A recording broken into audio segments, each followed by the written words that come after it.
Hi, and welcome to the Culturally Complex podcast.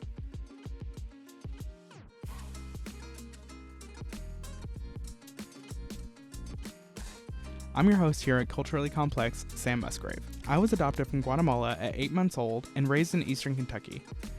Being adopted is always something that's meant so much to me, as it has given me a wonderful family and life here in the United States. However, I always noticed that when talking about adoption, people didn't realize that it's something that affects someone's entire life rather than just a quick start to their story. So I started this podcast where we bring on adoptees. Hi, I'm Tensai. So my name is Madeline.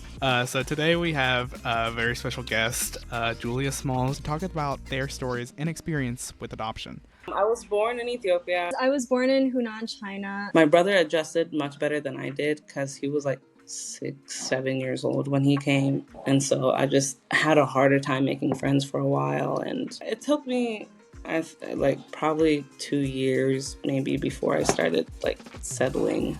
I really do wish I was bilingual and could speak, my native tongue. I definitely do. So I think it's so interesting being both an adoptee and a medical provider.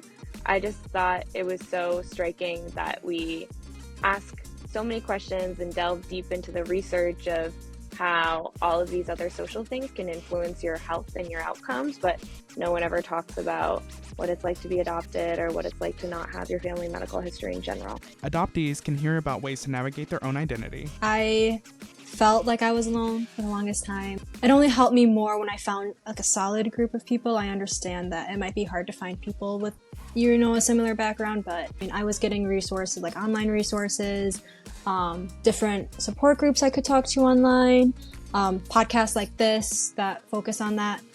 So I would encourage any adoptee to go and look out for those resources because you are absolutely not alone. And parents can hear about ways to best support their adoptive children. So I think when it comes to parents and say you have, a 2-year-old who was adopted from China or somewhere else at 1 year old, I would probably recommend that parents are a little bit more educated about the health of that particular country or find the provider who has that knowledge.